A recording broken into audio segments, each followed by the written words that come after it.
Hello everyone, myself Vaibhav Mishra. I welcome you all to Kalam PCS.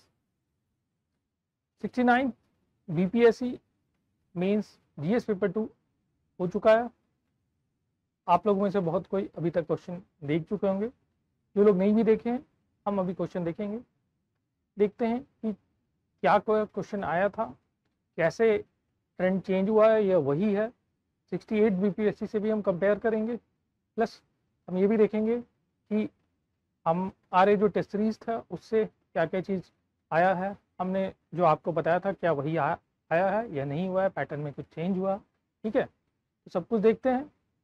Start करते हैं with first section. पहला section जो है that was Indian polity से question था। अब इंडियन पॉलिटी में पहले तो आपको पता ही होगा 68 से हमारा पैटर्न चेंज हो गया। तो जो पहला क्वेश्चन था that is short answer question. अब इसमें सबसे पहले हम टॉपिक्स देखते हैं, टॉपिक्स क्या है। तो टॉपिक्स देखिए, बेसिक स्ट्रक्चर से क्वेश्चन आया, ईडब्ल्यूएस रिजर्वेशन से आया, अमेंडमेंट प्रोसेस से आया, प्रीएम्बल से क्वेश्चन आया, आपका कास्ट सेंसस से क्वेश्चन आया।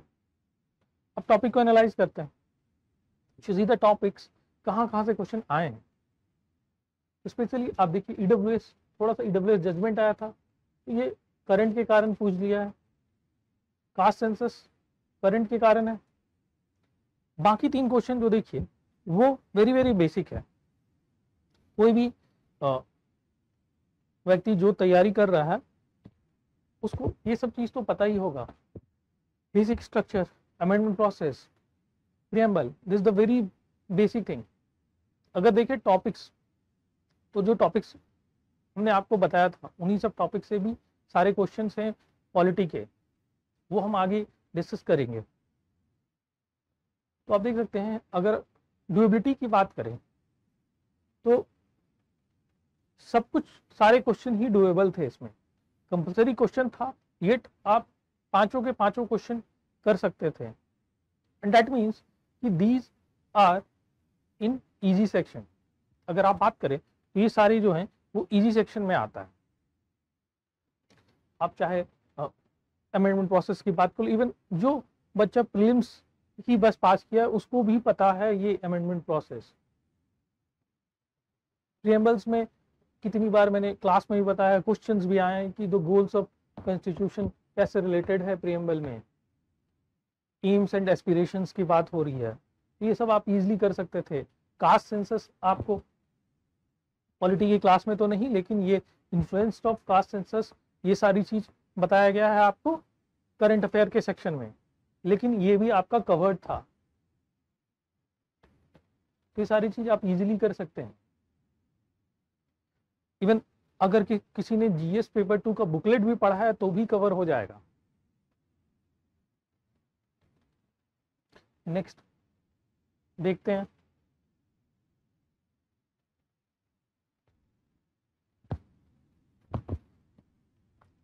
जो सेकंड क्वेश्चन था। सेकंड क्वेश्चन आप देखिए, discuss institutional relation between president and prime minister as per Indian constitutional text, discuss their changing role in present context. तो first thing you see the topic. Topics क्या है? Prime minister, president. In fact जो prime minister, president, chief minister and governor, ये चारों जो post हैं वो very important है फॉर बीपीएससी। इनसे क्वेश्चन पूछता ही है। अभी क्या किया इस साल, ये प्रेसिडेंट एंड प्राइम मिनिस्टर के रिलेशन पे पूछ दिया, और कहाँ से? इन कॉन्स्टिट्यूशनल टेक्स्ट। तो आर्टिकल नंबर भी आप मेंशन करोगे। क्या प्राइम मिनिस्टर, पहले भी इस टाइप से क्वेश्चन आता था कि क्या प्राइम मिनिस्टर टिटुलर हेड है या एक्चुअल हेड है। रबर स्टैम्प पे क्वेश्चन था जिससे कंट्रोवर्सी हो गई थी, गवर्नर के केस में था वो क्वेश्चन। तो ऐसा ही किसी लाइन पे थोड़ा सा और इसको मॉडिफाई कर दीजिए और पूछ रहा है प्रेसिडेंट और प्राइम मिनिस्टर के रिलेशनशिप के बारे में। तो कोई ऐसा डिफिकल्ट क्वेश्चन नहीं था। 74 का, आर्टिकल 74 का मेंशन करोगे, 78 का मेंशन करोगे, 75 का मेंशन करोगे। How council of minister, president और प्राइम मिनिस्टर के बीच का रिलेशन भी आप डालोगे, कैसे प्राइम मिनिस्टर इनके बीच क्या रोल प्ले करता है। ठीक है, तो ऐसे करके आप इसको लिख सकते हो। तो इजी क्वेश्चन है। इंडियन फेडरलिज्म पे क्वेश्चन है। अब ये देखिए इंडियन फेडरलिज्म पे जो क्वेश्चन है, ये स्टेटमेंट दिया हुआ है। अब देखिए स्टेटमेंट के बाद क्वेश्चन, ये यूपीएससी में ऐसा अक्सर करता है, यहाँ भी ये ट्रेंड चालू हो गया है। Examine critically the nature of Indian model of federalism in the light of above statement. तो यहाँ पे क्या बोल रहा है कि हाँ, to simultaneous pursuit of nationhood and embrace state culture diversity. इसका मतलब कि यूनिटरी एज वेल एज जो हमारा नॉन यूनिटरी फीचर्स है वो उन सब के बारे में आप मेंशन कर सकते हो कि क्यों डाइवर्सिटी, तो कैसे हमने इनकॉर्पोरेट किया है। इसके बाद सेंटर स्टेट रिलेशन, ये भी टॉपिक बहुत इंपॉर्टेंट था और यहीं पे आप देखोगे आपको सारे बुकलेट में भी दिया हुआ है कैसे legislative relation, administrative relation, financial relation move on होता है। इसको आप देखोगे कोऑपरेटिव फेडरलिज्म पे आपको क्वेश्चन था तो उससे भी आप कुछ पॉइंट यहाँ पे डाल सकते हैं। तो यहाँ पे क्या है कि थोड़ा सा आपको अप्लाई करना पड़ेगा जो आप पढ़े हो, that now comes to applied part. इससे पहले जो आप देख रहे थे जो शॉर्ट आंसर क्वेश्चन था वो तो ठीक है, कोई भी वो सब चीज़ पढ़ के जाता है, इवन रटा कॉन्सेप्ट भी है, सारा चीज़ जो बेसिक चीज़ें यहाँ पे आपको थोड़ा अप्लाई करना है। तो यहाँ पे जो क्वेश्चन है वो यहाँ पे टेस्ट होगा कि बच्चे की क्रिटिकल एनालिसिस, बच्चे की थिंकिंग कितना अच्छा से लिख सकता है। आप जितने अच्छे से लिखोगे, क्योंकि इसमें वेरिड पॉइंट है, ओपन एंडेड हो जाता है क्वेश्चन, तो अब जितना अच्छा लिखोगे उतना अच्छा नंबर आएगा और यही ब्यूटी है पेपर की।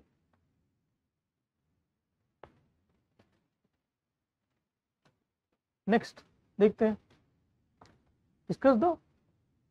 Discuss analyse the fundamental principle of coalition politics. Coalition politics से क्वेश्चन आ रहा है, आपको टेस्ट सीरीज में भी कोलिशन पॉलिटिक्स से ही क्वेश्चन था, क्योंकि इस साल ये एक्सपेक्टेड था कि कोलिशन पॉलिटिक्स से हो सकता है क्वेश्चन आए और आया भी है। तो एक्सपेक्टेड लाइन पे ही है अभी तक तो क्वेश्चन। फिर देखिए पीआरआई से भी एक्सपेक्टेड था तो पीआरआई से भी एक क्वेश्चन पूछा है, ठीक है। अब ये भी है कोलिशन पॉलिटिक्स कैसे अलग अलग टाइम पे अलग अलग कोलिशन हुआ है बिहार में, बिहार स्पेशली पूछा है तो उसका इंपॉर्टेंस है, कैसे ये नेशनल पॉलिटिक्स से भी लिंक्ड है, नेशनल इंटरेस्ट से भी लिंक है, रीजनल पार्टी और नेशनल पार्टी कैसे कोलिशन करते हैं, कब करते हैं, ये सारी चीजें आप लिख सकते हो उसमें। अब नेक्स्ट क्वेश्चन पीआरआई के बारे में, इलुसिडेट एंड इवैल्यूएट। अब यहाँ पे लोकल गवर्नमेंट में पीआरआई और सिटी इंस्टीट्यूशन दोनों के बारे में। इलुसिडेट एंड इवैल्यूएट मतलब इवैल्यूएशन तो करना है लेकिन एग्जांपल्स भी देना है आपको, डिफरेंट इंस्टीट्यूशन जो बिहार में काम कर रहे हैं उसके बारे में आपको बताया गया था जब हम पीआरआई पढ़े थे। लेकिन यहाँ पे सिटी इंस्टीट्यूशन की भी बात कर रहे हैं, मतलब म्युनिसिपल की भी बात किया जा रहा है, ठीक है। और म्युनिसिपल्स पे भी आप देख रहे हो कि कैसे चेंजेस हो गए हैं। तो ये सारी चीज कुछ दिन पहले इलेक्शन सिस्टम म्युनिसिपल में चेंज हो रहा है, ठीक है।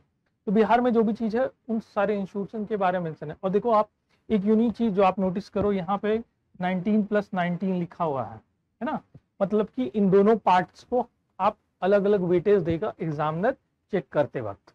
और ये देखो इससे पहले 38 लिखा हुआ है डायरेक्टली, तो इन सब चीज को भी आपको नोट करना है। ये नहीं कि चलो ठीक है हम एक पार्ट तो पूरा लिख दिए दूसरा पार्ट छोटा लिखे तो नंबर कट जाएगा। And it is good that it is starting to do this कि हाँ आप डिवीजन दो ताकि बच्चों को भी पता चले। इनफैक्ट हर जगह देना चाहिए आपको, जहां भी 2 क्वेश्चन पूछ रहा है तो डिवाइड करके देना चाहिए, है ना। अब रिलेटिवली अगर देखो तो यहाँ भी एक क्वेश्चन तो बच्चा कर ही सकता था, इसमें भी कर सकता था, है ना, इसमें तो दोनों डुएबल था। तो अगर आप देखो तो पॉलिटी के सेक्शन में it is relatively on the easier side. आप लास्ट ईयर से कंपेयर करो तो भी इसको आप इजियर साइड में बोलोगे, है ना। चलिए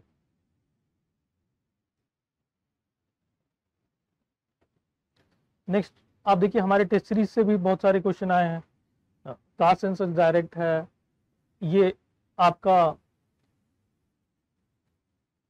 पीआरआई का क्वेश्चन सिमिलर लाइन पे था, ठीक है। देन आपका कोलिशन पॉलिटिक्स पे सिमिलर लाइन पे क्वेश्चन था टेस्ट सीरीज में। तो आप देख सकते हैं टेस्ट सीरीज से भी अच्छा खासा जो सिर्फ टेस्ट सीरीज दिए होंगे उनका भी ये सारी क्वेश्चन कर सकते थे।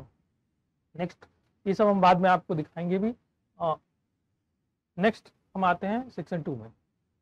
अब देखिए जो सेक्शन 2 था वो इकोनॉमी एंड ज्योग्राफी का सेक्शन। अब इकोनॉमी एंड ज्योग्राफी के क्वेश्चन में अभी तक हम देख रहे थे कि मोस्टली जो था इकोनॉमी पे कंसंट्रेट था। अब 68 में क्या हुआ, ज्योग्राफी का थोड़ा सा वेटेज बढ़ा और 69 आते आते आप देखिए कि ज्योग्राफी जो है वो मेजर बन गया। ऑल्दो अभी भी वही ट्रेंड है कि हाँ सोशल ज्योग्राफी इकोनॉमिक ज्योग्राफी पे ज़्यादा वेटेज है, लेकिन साथ में देखिए कि जो स्पेसिफिक हो गया ज्योग्राफी क्वेश्चन, जैसे कि फिजियोग्राफी डिवीजन, ये एक स्पेसिफिक हो गया, मॉनसून हो गया, ये सब जो स्पेसिफिक क्वेश्चन है वो भी आ गए हैं अब। वैसे तो अगर आप टॉपिक की बात करें तो ऐसा नहीं है कि मॉनसून नहीं है, इनफैक्ट जो मॉनसून है वो मोस्ट इंपॉर्टेंट टॉपिक हो जाता है और बीपीएससी इटसेल्फ। रिपीट भी मॉनसून से रिपीटेड क्वेश्चन भी आया है और यही कारण है जो कि मॉनसून इस बार ऐसे भी मैं आपको टेस्ट सीरीज में भी दिया था क्वेश्चन, क्योंकि मुझे लगा था कि ये आपका आ सकता है। हमारे टेस्ट सीरीज में भी ये था क्वेश्चन। तो मॉनसून से ही देखिए यहाँ पे एक और है कि 2 क्वेश्चन है, सेक्शन ए में भी पूछा है और सेक्शन बी में भी मॉनसून से पूछा है। तो ज्योग्राफी वालों को तो ऐसे ही बल्ले बल्ले हो रहे हैं और नॉर्मली भी मॉनसून सारे स्टूडेंट पढ़ के जाते हैं। ठीक है, अब sources of energy in India, next चीज पूछा है क्या ये डोमेस्टिक नीड को फुलफिल कर पा रही है, नहीं, अल्टरनेट सोर्स क्या है। अब देखिए ये जो है 8 नंबर के हिसाब से मुझे लगता है कि बहुत ही लेंदी क्वेश्चन पूछ रहे हैं। तो समटाइम बीपीएससी को ये भी इवैल्यूएट करना होगा कि देखिए 8 नंबर के हिसाब से सोर्सेज पूछ लिया एक पार्ट, सेकंड पार्ट पूछ लिया कि क्या ये डोमेस्टिक नीड को फुलफिल कर रही है, थर्ड पार्ट पूछ रहा है कि अल्टरनेटिव सोर्स ऑफ एनर्जी क्या है, and fourth part is present situation को क्रिटिकली रिव्यू करना। मतलब कि 8 नंबर के क्वेश्चन में ये 4 पार्ट पूछ रहा है and this is very very difficult. तो आई थिंक बीपीएससी को ये संज्ञान में लेना होगा कि आप इन क्वेश्चन को 8 मार्क्स में पूछना चाहिए या नहीं, क्योंकि आप अगर 2 मार्क्स का पर क्वेश्चन देख रहे हो, अगर 4 क्वेश्चन है 2-2 मार्क्स का भी देखो, then this become not difficult but difficult in the sense of completing the paper. तो ऐसे भी बीच बीच में क्वेश्चन डाल रहा है, ये आपको पेपर को लेंदी बना देता है। इसमें भी सोर्सेज ऑफ एनर्जी आप लिख सकते हो, डोमेस्टिक नीड को पूरा करती है, नहीं करती है, और इसी कारण अल्टरनेटिव सोर्सेज की ज़रूरत है। इसके बारे में डोमेस्टिक एनर्जी सिक्योरिटी के बारे में आपको जीएस पेपर 2 के बुकलेट में दिया गया है, वहाँ से आप यहाँ पे पॉइंट्स लिख सकते थे। Next, state of tourism industry in India, analyse the future. यहाँ पे हम देख सकते हो टूरिज्म इंपॉर्टेंट सेक्टर हो गया है इंडिया के लिए, इसीलिए ये क्वेश्चन आया है। इससे पहले आप देखिए जो टूरिज्म टाइप का जो टॉपिक्स था वो बीपीएससी में जनरली नहीं पूछा जा रहा था, बट अब ऐसे टॉपिक्स भी आ रहे हैं। तो आप देख सकते हो कि जो वाइड कर रहा है, जो सिलेबस है उसको वाइड किया जा रहा है इन बीपीएससी इटसेल्फ। लेकिन ऐसा नहीं है, जो यूपीएससी वाले बच्चे हैं या जनरली जो न्यूज़पेपर फॉलो करते हैं वो इसको भी कवर कर सकते हैं। इनफैक्ट हमारे टेस्ट सीरीज में एक इको टूरिज्म पे क्वेश्चन था, और ये भी इसीलिए क्योंकि बिहार में इको टूरिज्म पे फोकस किया जा रहा है, तो इसीलिए मिलता जुलता तो आप डायरेक्ट टूरिज्म से नहीं बट इको टूरिज्म का टॉपिक था हमारे यहाँ एक टेस्ट सीरीज, एक क्वेश्चन। देन अगेन आप नेक्स्ट क्वेश्चन पूछिए, schedule caste and schedule tribes के पॉपुलेशन इन बिहार और इसके सोशियो इकोनॉमिक कंडीशन पर क्वेश्चन था। ये अगेन ये क्वेश्चन ऐसा नहीं था कि इनलाइन रेगुलरली पूछता है, लेकिन वही है कि आप थोड़ा सा पीटी में डिस्ट्रीब्यूशन से क्वेश्चन आता है, तो जो जिन्होंने बिहार की पीटी पास की है वो कहाँ कहाँ शेड्यूल ट्राइब्स हैं वो पूछता था हम अक्सर, तो उसको थोड़ा इसके कैरेक्टरिस्टिक, इसके डिस्ट्रीब्यूशन के बारे में पूछ लिया है। ज्योग्राफी ऑप्शनल वालों को तो ऐसे भी ये आता है, एंथ्रोपोलॉजी ऑप्शनल वालों के लिए आसान हो गया, लेकिन जो अदर देन डैट भी था वो भी सोशियो इकोनॉमिक लेवल के बारे में कमेंट कर सकते हैं। अब यहाँ पे भी देखिए 2 पार्ट में है, यानी 4 मार्क्स आप बोल सकते हो कि डिस्ट्रीब्यूशन के ऊपर है और 4 मार्क्स सोशियो इकोनॉमिक कंडीशन के ऊपर है। तो इसका मतलब कि अगर 5-6 पॉइंट भी लिख सकते हो तो आप लिख दोगे। अब अगर डेटा के साथ लिखोगे तो आपको नंबर मिल जाएगा, डेटा के साथ अगर नहीं लिखते हो तो भी देखो जनरल पॉइंट्स आप लिख सकते हो, तो हो सकता है कि किसी को 3 मिले तो किसी को 1.5-2 तो मिल ही जाएगा। तो सोशियो इकोनॉमिक कंडीशन आप ऐसे भी शेड्यूल ट्राइब्स और शेड्यूल कास्ट का लिख सकते हो। जनरल पॉइंट्स भी जैसे कि इकोनॉमिक लेवल क्या है, एजुकेशन लेवल क्या है ना, हेल्थ की लेवल क्या है, तो आप दिखा सकते हो कि इकोनॉमिकली थोड़ा सा वीकर है, स्पेशली शेड्यूल ट्राइब्स, है ना। आपका एजुकेशन में उनकी जो इनरोलमेंट है स्कूल में वो कम है, हेल्थ पुअर है, ठीक है, आईएमआर हाई है, तो ये सारी चीज आप मेंशन कर सकते थे सोशियो इकोनॉमिक कंडीशंस के बारे में। Divide India into major physiographic division and describe the region in which land of Bihar state is located। ठीक है, फिजियोग्राफी डिवीजन इंडिया के बारे में आप पढ़ते हो, है ना, तो ये आप कर सकते हो। तो वही है कि इसमें ना थोड़ा सा जो यूपीएससी वाले हैं उनको थोड़ा आसान हो गया है, और जो प्रीलिम्स के कॉन्सेप्ट्स को जिनको पता था वो अप्लाई कर सकते थे, है ना। तो यहाँ पे भी आप रिलेटिवली देखेंगे तो ऐसा नहीं है कि क्वेश्चन का नेचर बहुत डिफिकल्ट है, बट क्वेश्चन का नेचर थोड़ा अलग हो गया है। तो इस चीज़ को रिकॉग्नाइज कर सकते हैं आप इस सेक्शन में, क्योंकि ज्योग्राफी का क्वेश्चन पहले बहुत ज़्यादा नहीं पूछता था। Now next, explain the factors affecting climate of Bihar, in what way, in how many parts agroclimatic zone has been divided in the state, how many seasons are found in a year, discuss the effect of these season on agriculture। देखिए geography से फिर से question है, लेकिन आप वही देखिए कि बहुत डिफिकल्ट नहीं है। अगर आपको नहीं भी पता है तो फैक्टर अफेक्टिंग क्लाइमेट्स आप लिख सकते हो कि हाँ लैटिट्यूड है, लॉन्गिट्यूड है, डिस्टेंस फ्रॉम सीज है। अब ये सब जनरल फैक्टर्स है, बिहार स्पेसिफिक भी आप डाल सकते हो, ठीक है। रिलीफ है, आप जाते हो चंपारण साइड तो अभी देखिए अभी ठंड के मौसम में वहां ज्यादा ठंड पड़ रहा है, क्यों? क्योंकि वो शिवालिक से कांटेक्ट में है ना। अब गंगा बेल्ट में अलग क्लाइमेट कंडीशन हो जाता है। तो ये सारी चीजें आप ऐड कर सकते हैं जो जनरल फैक्टर्स है उसमें, और आप इसको लिख सकते थे। अब क्लाइमेटिक जोन, ये तो इंपॉर्टेंट है, ये आपको हमने बुकलेट में भी दिया है क्योंकि ये इंपॉर्टेंट था, ये आप लिख सकते हो। सीजन्स फाउंड है, तो ये तो सिंपल, कोई भी जिसने नहीं भी पढ़ा है वो भी सीजन्स के बारे में लिख सकता है। अब इसका इफेक्ट है वो आपको लिखना था एग्रीकल्चर पे, राबी में क्या ग्रो करते हैं हम बिहार में, खरीफ में क्या ग्रो करते हैं। तो ये सब क्या है, सीजन डिपेंडेंट क्रॉपिंग सिस्टम है हमारा, तो इसीलिए हम इसके बारे में भी लिख सकते हैं। तो क्वेश्चन नो डाउट थोड़ा सा नया है, लेकिन ऐसा नहीं है कि क्वेश्चन ऐसा है कि आउट ऑफ द ब्लू है। क्वेश्चन अब ऐसा हो रहा है कि आप खुद से अप्लाई कर सकते हैं अपने दिमाग को और लिख सकते हैं। तो अगेन दिस क्वेश्चन जो भी बच्चे थोड़ा सा वहीं पे अप्लाई करें, अब ये नहीं कि रॉट लर्निंग चलेगा कि आप पढ़ लिए और हो गया। इसीलिए टेस्ट सीरीज का इंपॉर्टेंस बढ़ते जाएगा, क्योंकि जैसे ही आप अपना दिमाग खोलोगे, कैसे खोलोगे, टेस्ट सीरीज में अटेम्प्ट करोगे क्वेश्चंस, तो आपको प्रैक्टिस होगा नए क्वेश्चंस को लिखने का। नेक्स्ट मूव करते हैं, इसके साथ क्या क्वेश्चन था, how are the cities classified by director of population in India, throw light on total population and their growth as per 2011 census of various classified discuss the population of the। अब ये देखिए, ये जो है census से specific था, वो भी 2011 सेंसस, अब 21 सेंसस आने वाला है, फिर भी ये इस सेंसस से पूछा और वो भी बहुत स्पेसिफिक क्वेश्चन पूछ दिया। तो अगेन अब ये क्या है, सेंसस का डेटा याद है जिसको, उसके लिए तो ठीक है, जिसको थोड़ा बहुत याद नहीं है उसके लिए डिफिकल्ट है। और वो भी जो सेकेंड पार्ट था, throw census classified in city, throw light on total population and their rate of growth. अब पहले तो डिवीजन करो सेंसस के अकॉर्डिंग, है ना, जो सेंचुटरी टाउन है, सेंसस टाउन है, फिर जो क्लासिफिकेशन है 1 2 3 4 5 6, वो सब जो है उसका क्लासिफिकेशन लिखिए।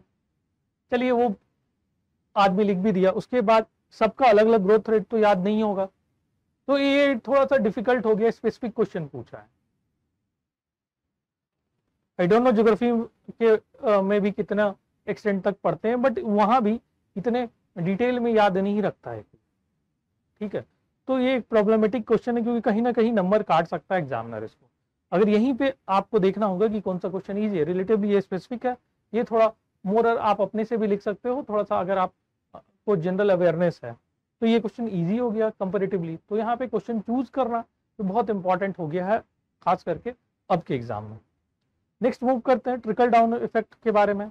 Again I have told you planning से क्वेश्चन है, प्लानिंग से और इंडस्ट्रियलाइजेशन के दोनों को मिला लो तो ये सारी क्वेश्चन यहाँ बन जाएगा। तो अभी क्या है ना, स्पेसिफिक चीजें जो प्लानिंग था, प्लानिंग से अब धीरे धीरे क्या होता है, लोगों को लगता है कि प्लानिंग से क्वेश्चन नहीं पूछेगी, लेकिन बीपीएससी अभी भी प्लानिंग पे बहुत इंपॉर्टेंस दे रहा है। कहीं ना कहीं 1-2 साल बाद प्लानिंग घूम फिर के इनका आ ही जाता है, ठीक है। चाहे वो पूरा 5 ईयर प्लान से पूछ ले, चाहे वो नीति आयोग से पूछ ले, बट कहीं ना कहीं इनका प्लानिंग से ये बहुत अच्छा खासा लगाव है इनका। Next monsoon system of India, मैंने आपको बोला था कि मॉनसून से फिर से पूछ लिया, और इसीलिए आपको मॉनसून इंपॉर्टेंट तो था ही, लेकिन 2 क्वेश्चन पूछ लेगा, ये थोड़ा ये हो जा रहा है ना कि आप पेपर बनाने वालों पे भी यहाँ पे थोड़ा सा हमें डाउट होता है कि आप 2 क्वेश्चन एक ही टॉपिक से क्यों पूछ रहे हो, कैसे पूछ सकते हो। तो ये सारी क्वेश्चन है। और इनफैक्ट देखिए कि जो आपका जो थर्ड सिक्स्थ क्वेश्चन है और जो फर्स्ट क्वेश्चन है इसमें ऐसा भी नहीं है कि बहुत अंतर है। Mechanism and characteristic of monsoon, और यहाँ पे पूछ रहा है monsoon system in India, it's nature, types, climate, types. तो ये क्या है कि जो कैरेक्टरिस्टिक है वही नेचर है, तो फर्स्ट में तो आप कैरेक्टरिस्टिक पूछ ही लिए ना, तो आप ऐसे रिपीट नहीं कर सकते हैं। आप सिलेक्शन ले रहे हैं स्टेट के हाईएस्ट ऑफिसर्स का, तो आपको थोड़ा सा क्वेश्चन पे मुझे लगता है I didn't like this kind of strategy of BPSC, मतलब ये बहुत ही क्या बोले ढीलापन हो गया। बट बहुत बार इंडिया के एग्जाम में ये सब चीज आप देखते हो। रिलेटिवली अगर हम देखें तो डुएबल था क्वेश्चन, लेकिन हाँ डायरेक्ट क्वेश्चंस नहीं थे। अगर कुछ चीज़ों को छोड़ दे, जैसे कि चलो यहाँ पे पार्ट डायरेक्ट है, लेकिन बाकी जैसे ये थोड़ा आप थोड़ा सा दिमाग लगाओगे तो कर सकते हो, कोई ऐसी बड़ी बात नहीं है ना। ये है कि यहाँ पे थोड़ा ज्योग्राफी वालों को एडवांटेज मिल गया। नेक्स्ट हम आते हैं, इसको करते हैं सेक्शन थर्ड को। सेक्शन थर्ड को देखते हैं तो आप देखिए कंप्यूटर फिर से आ गया। अभी आप देखोगे यहाँ पे रिपीट हो रहा है 68 से बहुत सारे टॉपिक। जैसे ये इनका कंप्यूटर वाला यहाँ आ गया। नैनो टेक्नोलॉजी तो पता नहीं 3 बार से लगातार हो गया। अब तो नैनो टेक्नोलॉजी से आप देखोगे क्वेश्चन है, ठीक है। अब आप देखोगे क्वेश्चन जो यहाँ पे है वो क्या है, अभी स्पेसिफिक एक चीज पे नहीं पूछा है, और इसीलिए क्लासेस में मैंने आपको बताया था कि अब जो है वो अप्लाइड एस्पेक्ट बहुत इंपॉर्टेंट होगा। और सिमिलर लाइन पे आप देखो, जैसा हमने क्लास में पढ़ाया वैसा ही सारे क्वेश्चन जो अप्लाइड पे है। तो मैंने आपको बोला था पहले भी, साइंस एंड टेक्नोलॉजी का पार्ट है, वो ऐसा नहीं है कि आप नैनो टेक्नोलॉजी पढ़ लिए तो बात खत्म, आप बायोटेक्नोलॉजी पढ़ लिए तो बात खत्म। आपको उसके अप्लाइड एस्पेक्ट को देखना पड़ेगा। मैंने आपको कैसे बताया था कि अलग अलग करके कि हेल्थ में क्या यूज हो रहा है, एजुकेशन में क्या यूज हो रहा है ना। तो क्या हो गया, इसका मतलब सोशल डेवलपमेंट वाला पार्ट खत्म हो गया। This is that. एग्रीकल्चर में अलग अलग जगह मैंने हर चीज़ का बताया, चाहे एआई हो गया, चाहे आईसीटी की बात करें, तो डिफरेंट सेक्टर्स के बारे में क्यों मैं स्पेसिफिकली बता रहा था, क्योंकि अप्लाइड पार्ट आएगा। अब बोल दिया सोशल डेवलपमेंट, तो आपको लिखना पड़ेगा ना। और देखिए क्वेश्चन आ भी रहा है, with suitable example discuss the relation between technology and social development. तो रिलेशन कैसे चेंज हो रहा है, क्या हो रहा है, कैसे टेक्नोलॉजी हेल्प कर रही है सोशल डेवलपमेंट। एग्जाम्पल कहाँ से लाओगे, एग्जाम्पल यही जो टेक्नोलॉजी का अप्लाइड एस्पेक्ट है उसको यहाँ डालना है ना। तो आपको जो क्लास में पढ़ाया गया है उसको आप डायरेक्टली लिख सकते थे यहाँ पे। Role of computer in modern society, अब ये तो बच्चा लोग भी कर सकता है क्वेश्चन, ओपन एंडेड क्वेश्चन है, 7 नंबर का लिख सकते हो आप, है ना। इसके बारे में तो डिस्कस ही क्या जाए। Discuss the role of science and technology in industrial development of Bihar. अब यहाँ पे मैं बोला था कि बिहार स्पेसिफिक भी क्वेश्चन पूछता है, प्रॉब्लम्स ऑफ बिहार क्या है, तो प्रॉब्लम्स ऑफ बिहार को कैसे साइंस एंड टेक्नोलॉजी सॉल्व करता है, ऐसे क्वेश्चंस आ रहे थे। उसी लाइन पे ये क्वेश्चन है, discuss how modern technology help during corona pandemic. अब ये थोड़ा मतलब मुझे नहीं लगा था कोरोना से अभी भी क्वेश्चन पूछेगा, बट ये पूछ रहा है तो ठीक है। मतलब अब जो लास्ट ईयर या उससे पहले भी मेंस दिए थे उनको डायरेक्ट फायदा हो जाएगा, ठीक है। वैसे तो most of the static booklet में अब ये आ जाता है, बट अभी ये एक्सपेक्टेड नहीं था कि अभी भी ये कोरोना से पूछे। Then write a note on the role of technology in sustainable development. Again या आप इन्वायरमेंट के बारे में बात कर सकते हो, सस्टेनेबल एग्रीकल्चर के बारे में, एनर्जी एफिशिएंसी के बारे में बात करते हो, कैसे साइंस एंड टेक्नोलॉजी हेल्प करता है इन सब चीज़ों से। तो जितने भी आपने टेक्नोलॉजीज को पढ़ा था उसका यूज है बेसिकली। नेक्स्ट देखिए अप्लाइड पार्ट कंटिन्यू होते जा रहा है अभी साइंस एंड टेक्नोलॉजी में, खास करके जो सेक्शन ए में जो 7th क्वेश्चन है जो कि शॉर्ट आंसर है, उस सब में अप्लाइड पार्ट का बहुत ज़्यादा यूज है। नेक्स्ट देखते हैं, misuse of technology and its wrong application led to pollute the environment and cause climate change. तो ये एक स्टेटमेंट दे दिया एंड उसके बाद क्वेश्चन क्या पूछा, सुटेबल एग्जाम्पल के साथ बताइए misuse of technology has become worst to environment of India. ठीक है, तो कैसे टेक्नोलॉजी से एनवायरमेंट लिंक है, तो ये बहुत पहले से ये टॉपिक चल रहा है, सस्टेनेबल डेवलपमेंट के बारे में हम बात कर रहे हैं। तो बेसिकली क्वेश्चन वहीं से आ रहा है, कैसे पॉल्यूशन बढ़ रहा है, ई वेस्ट बढ़ रहा है, सारी चीज़ आप जितने सारी चीज़ आप जानते हो सब कुछ सस्टेनेबल डेवलपमेंट से रिलेटेड आप यहाँ पर लिख सकते थे।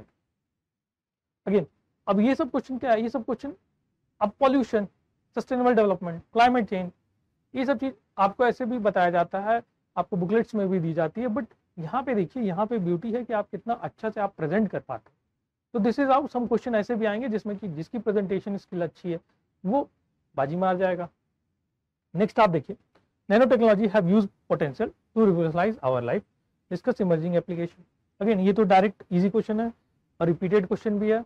अब बहुत कुछ सोचोगे कि ह्यूमन हेल्थ के बारे में लास्ट ईयर तो नैनो टेक्नोलॉजी में का पूछा ही था, फिर से पूछ लिया, बट या नैनो टेक्नोलॉजी सिंस इंपॉर्टेंस है, मैंने क्लास में भी बोला था कि हो सकता है कि शॉर्ट में फिर से पूछ दे, बट शॉर्ट में नहीं लॉन्ग में पूछ दिया। मैंने बोला था नेग्लेक्ट नहीं करने, मैंने क्लास में पढ़ाया भी था इसको, नैनो टेक्नोलॉजी को। अब ये तो हो गया कि ओवरऑल जो साइंस भी है वो इजी था। तो ओवरऑल अगर देखें तो ऐसा नहीं है कि यहाँ पे डिफिकल्टी लेवल बहुत ज़्यादा हुई है, बट हाँ डाइवर्सिफिकेशन हुआ है। डाइवर्सिफिकेशन नो डाउट 100% आप बोल सकते हो कि द क्वेश्चन ये जो तीनों सेक्शन है वो डाइवर्सिफिकेशन है। एप्लीकेशन पार्ट था और एक्सपेक्टेड भी था कि application part science and tech से आएगा। तो रिलेटिवली आप देखिए तो मोरलेस कंटिन्यूड है। 68 से कंपेयर करें तो थोड़ा सा रिलेटिवली हम टफ तो नहीं कहेंगे, मोरलेस हल्का इजी बोलेंगे, बहुत ज़्यादा इजी भी नहीं बोल सकते हैं क्योंकि जो डाइवर्सिफिकेशन है उससे भी डिफिकल्टी लेवल बढ़ जाती है आपकी। अब सेक्शन बी जो था जो सेक्शन 2 है वो थोड़ा लेंदी था 68 में, इस बार थोड़ा कम लेंदी है, तो ये सब चीज़ को भी आप पॉइंट करोगे। ऑल्दो एक आध क्वेश्चन अभी भी है जो कि उस पैटर्न में दे दिए गए हैं जो कि गलत पैटर्न है। अब बात करें कि मैंने आपको बताया था कि टेस्ट सीरीज से भी अच्छा खासा क्वेश्चन हमारे आए हैं। जैसे आप देख सकते हो कास्ट सेंसस था वो डिटेल में पढ़ाया भी गया है, ऑल्दो यहाँ पे कास्ट सेंसस के बारे में पूछा गया है। उसके बाद आप देखिए नैनो टेक्नोलॉजी का रोल, ठीक है, ये भी क्लास में ही बताया गया था। फिर आपको पोल्यूशन पॉलिटिक्स, ये सारी चीज़ें आपकी डायरेक्ट ही आई हुई है। देन आप देखिए मॉनसून के बारे में क्वेश्चन भी है, पढ़ाया भी गया था। अलग अलग चीज़, पॉपुलेशन से एक क्वेश्चन आएगा, ये मैं आपको बताया था, पॉपुलेशन से क्वेश्चन आया, although the question was difficult, मतलब थोड़ा सा सेंसस के बारे में क्वेश्चन जो पूछा था वो डिफिकल्ट लेवल पे था।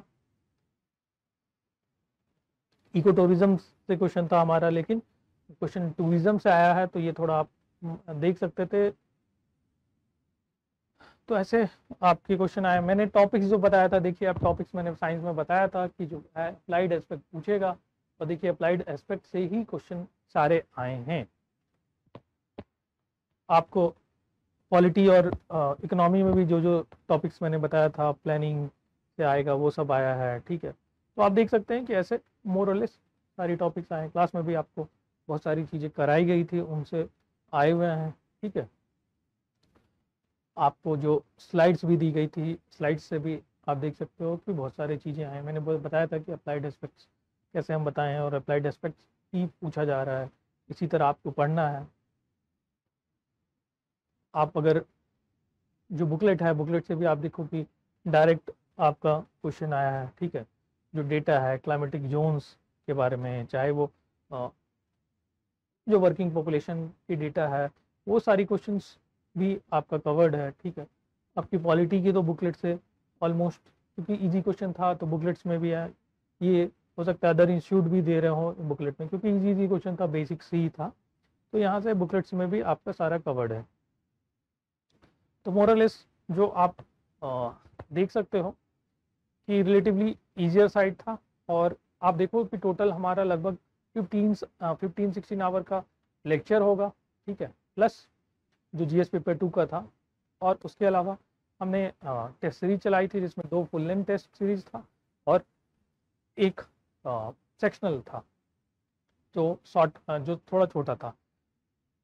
इससे आपका मोर देन आप देखोगे तो 60% आप कर सकते हो, एंड इनफैक्ट अगर आप बुकलेट भी पढ़े हो तो आप आराम से 70-80% तक कवर कर सकते हो। I think this is very good efficiency, ठीक है। जो लोग हमारे साथ जुड़े हुए थे पिछले 3 सालों से, आप देखोगे हमारा जीएस पेपर 2 और 1 में काफ़ी अच्छा हिट रेशियो है।